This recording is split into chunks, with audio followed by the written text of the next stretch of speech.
vampires and vampettes. My name is Parallax Abstraction, and welcome back to Retro Flashback Halloweek. So we're going to be following up our debut of Splatterhouse with another gem of the late 1980s. Indeed, this is the debut of a series that has expanded into many, many, many games over the years, and, well, number of different themes, and some would even say genres as well. This is Castlevania for the Nintendo Entertainment System. This is one of those iconic NES titles that many people would hold up as a prime example of what was cool about the system, alongside the Mega Mans, the Super Mario Brothers, the what have yous. I would tend to agree with them. At its core, this is a platformer, no doubt about that, but it is a platformer with some pretty interesting ideas, and also which has a rather unique theme in that it approaches the gothic legend of Dracula, which themes of this nature were not very common in games like this back in the day. Castlevania is probably best known for its more recent iterations on the Game Boy Advance and, to a larger degree, the Nintendo DS, in which spawned the term Metroidvania, which is the sort of open-ended, quest-based, multiple-ending type scenario. And, well, time to drop a controversy bomb here, ladies and gentlemen. I think the original platformer style, this style, is far and away the best Castlevania game.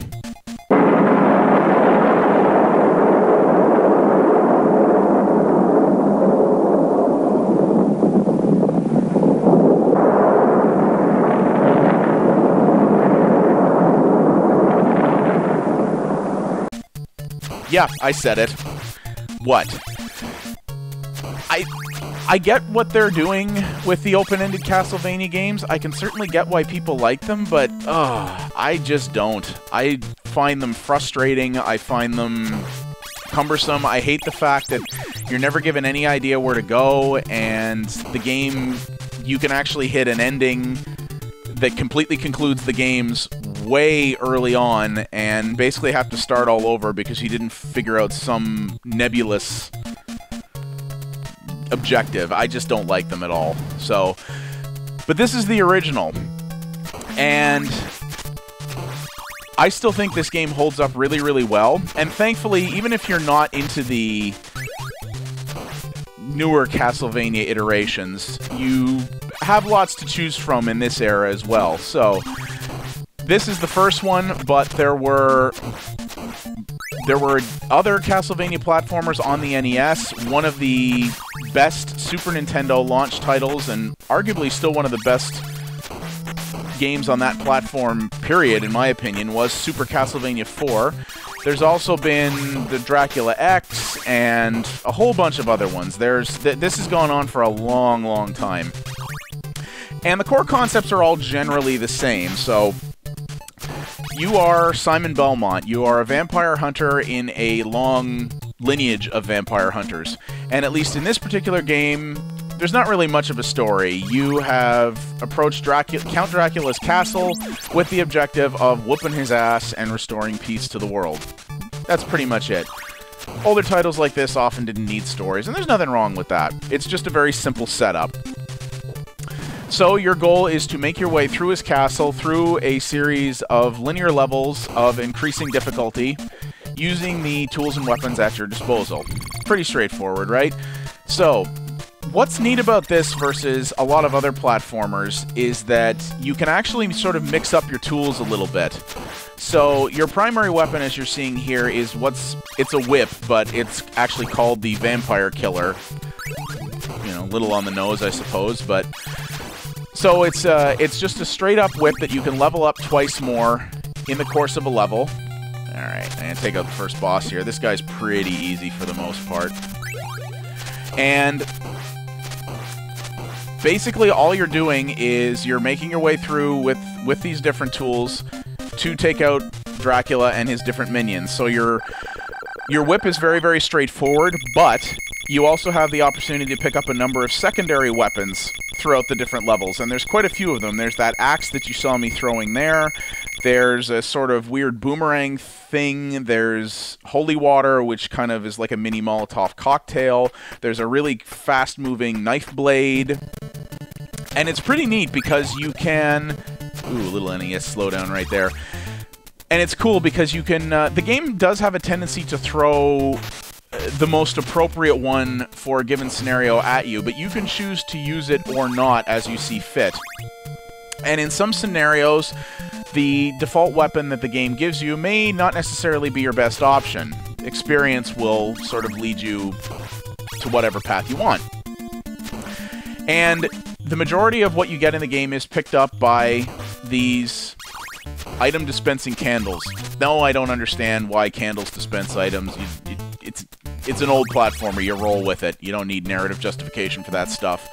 So you'll see that I'm frequently picking up hearts, and what the hearts are, simply put, is ammunition for your secondary weapon. The whip is unlimited, but you are limited with your secondary weapons by how many hearts you have available to you. And if you manage to not spend all your hearts in a level, you are awarded bonus points at the end of the level, as you saw when I beat that bat boss. Both for that and for your time on the clock. One of the things I never really understood about a lot of the Castlevania platformers is that they have a scoring system in them, and a fairly advanced scoring system. But I'm on record from other episodes about talking about how I really never understood the point of going through all the time and trouble to create a scoring system when you don't have any form of high score tracking in the game. Even as simple as just, you know, a top score indicator on the title screen. I ain't no programmer or nothing, but I know for a fact that that's not very hard to implement, and it seems kind of odd to me that even though most games don't tend to save your high score, that when you go to all the effort to create a scoring system, and the one in this game is fairly well made, that you're just going to always leave it to the users to, you know, write that stuff down and track it on paper. It just seems like an odd design choice, but that's sort of what they always did with these games. And score is a very, you know, important thing in the sense that a lot of the power-ups that you'll pick up as well from the candles are money bags, which do nothing for you except contribute to your score. It's just odd. I don't know why they chose to do that.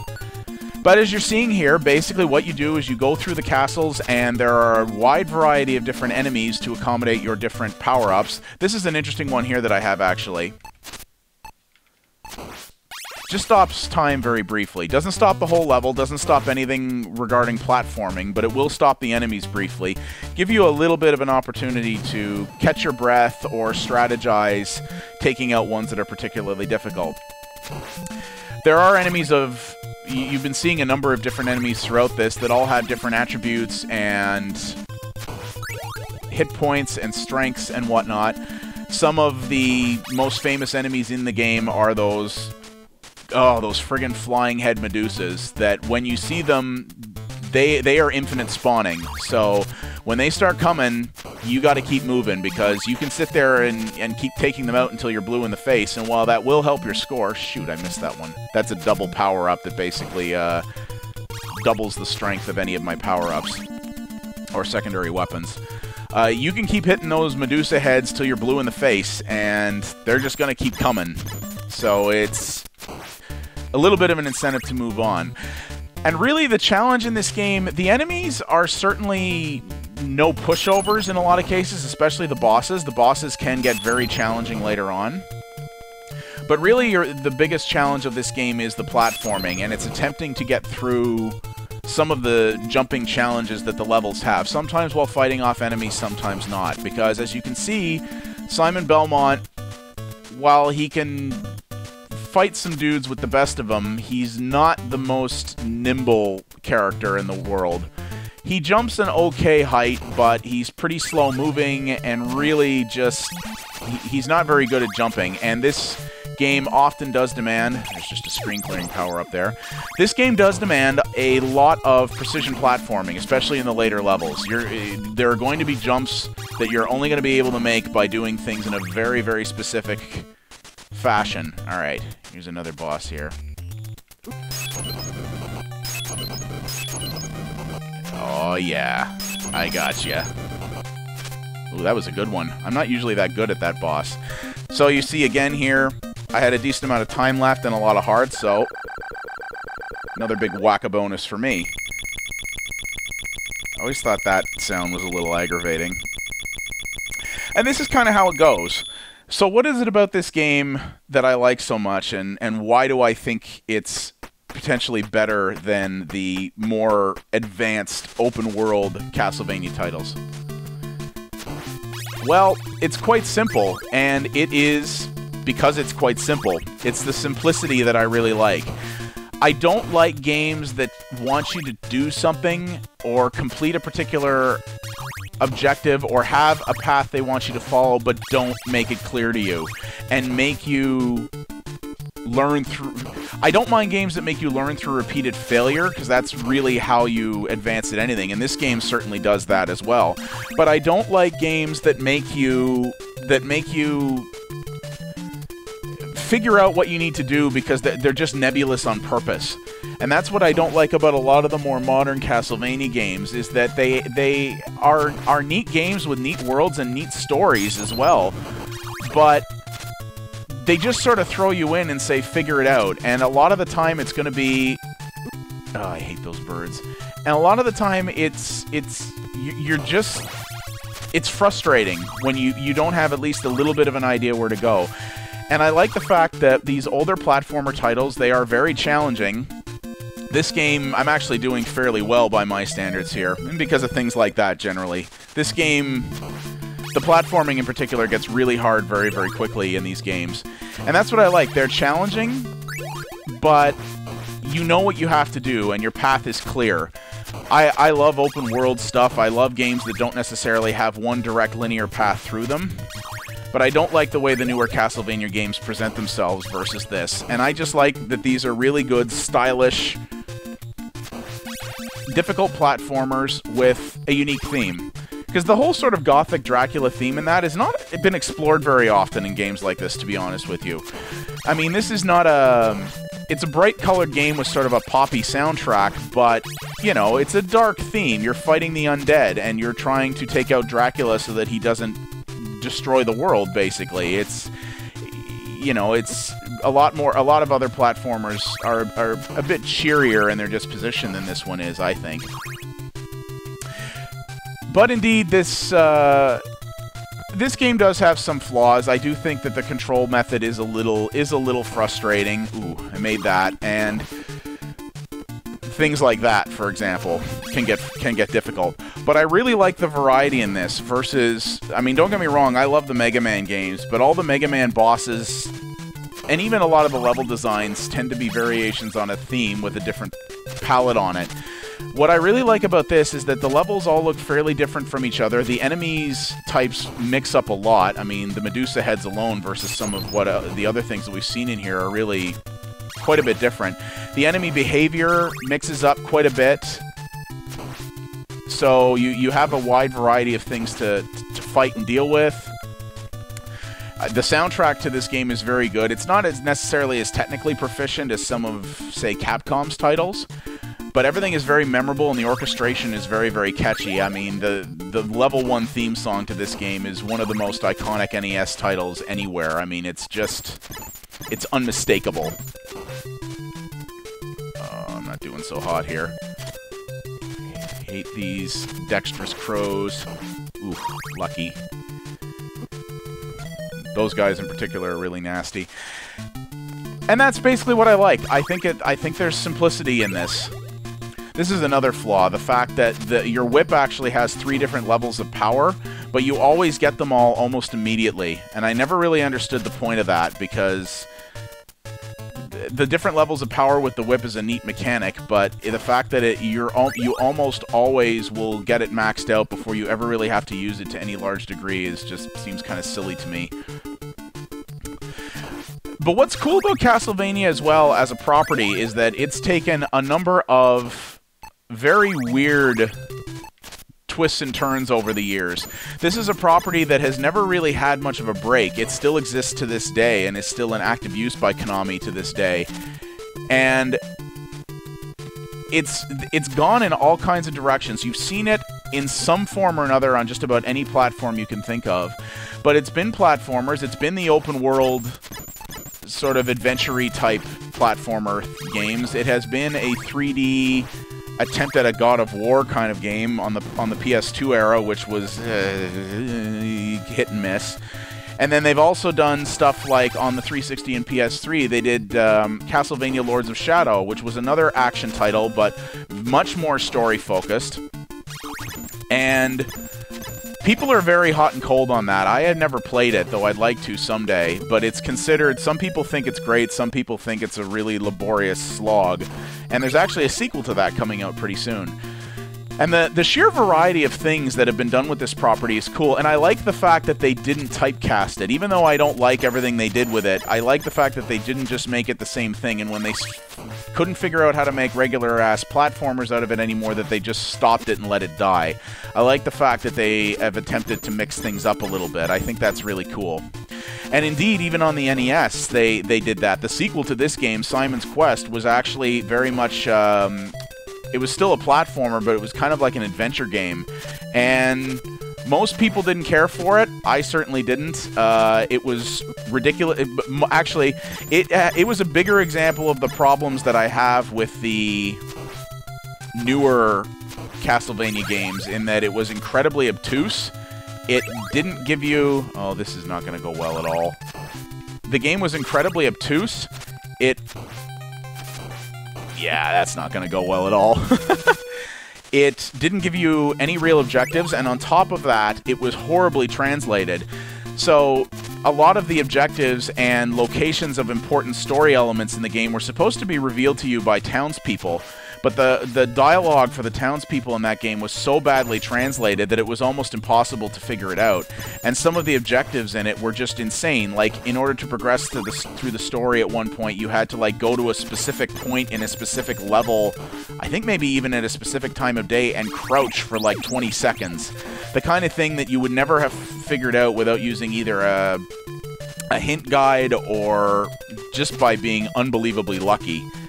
And it actually prompted somebody... There is actually a fan translation project for that game. I forget the name of it right now, but there actually is a fan translation project of the game that endeavors to make it...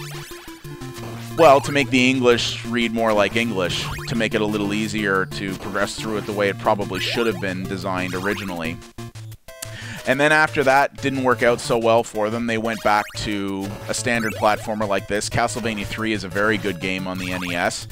And then we also got Super Castlevania 4, which was a Super NES launch title. And not only one of the best launch titles, but I think still one of the best Super NES titles, period. That was a friggin' fantastic game. I still really, really like that. And that's what I like about it. Konami has, whether it's Konami in general or the actual creative team behind this property, they've never been afraid to take risks and experiment with it, which I think is really cool. They're like, hey, you know what would be cool? What if we did this to Castlevania? What if we did this with it? And it most certainly doesn't always work out, but when it does, it hits really well. And I've always found that interesting, is that because Castlevania doesn't really have a rich lore, it's Dracula and guys trying to take out Dracula. That's kind of all there is to it.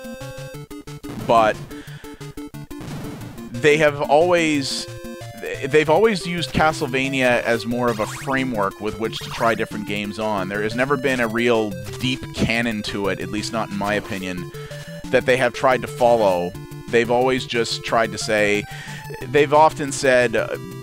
that you're not always playing Simon Belmont. In different games, you're playing different members of the Belmont clans, often through... That's sort of how they justify the fact that the series often takes place in very different points in history, is by saying, well, this is Simon Belmont's great-great-grandson, or something along those lines, which is kind of cool. I think that's neat. And it's just a really solid platformer with a theme that you don't see used very often. And they made it really, really popular, and... It's one of the best, it's one of the better platformers on the NES, and really showed off the development talent that Konami had back in the day that sort of made them the Japanese powerhouse that they are still to this day, though to a lesser degree, but they were one of the big boys on the NES, and this was one of the games that really put them on the map early on. So, yeah, that's Castlevania. published and developed by Konami in 1987. This is the NES version. It originally came out on the MSX. This has been on PCs. It's been on a number of different platforms. And if you do want to play this for yourself, this version is available on the Wii Virtual Console, which is still probably the best way to get your hands on it. It also did get an interesting... It's kind of like a remake and a reimagining all in one on WiiWare itself, actually. The actual, not the Virtual Console, but the proper Wii store. There was a product that came out a while ago called Castlevania Rebirth, which is basically the core idea of this, and a lot of the same level design and concepts and whatnot, but redone with more modern graphics and sound, and some of the item placement and stuff has been tweaked. I haven't played a lot of it, but people do say it's actually a little bit easier than this one. But that's a neat way too. If you're not sure you want to go this far back with it, you can play that as well, and that makes it kind of an interesting alternative way in which to experience this as well. That is sadly only on WiiWare. It is not on any other platform for some reason. But if you've got a Wii or a Wii U, then there is a way to get your hands on it. But I really like this game. It still holds up well to this day, and it's one of the better titles of its era, and a really good horror-themed title. My name's been Parallax Abstraction. Thank you guys all very much for watching, and I will see you soon.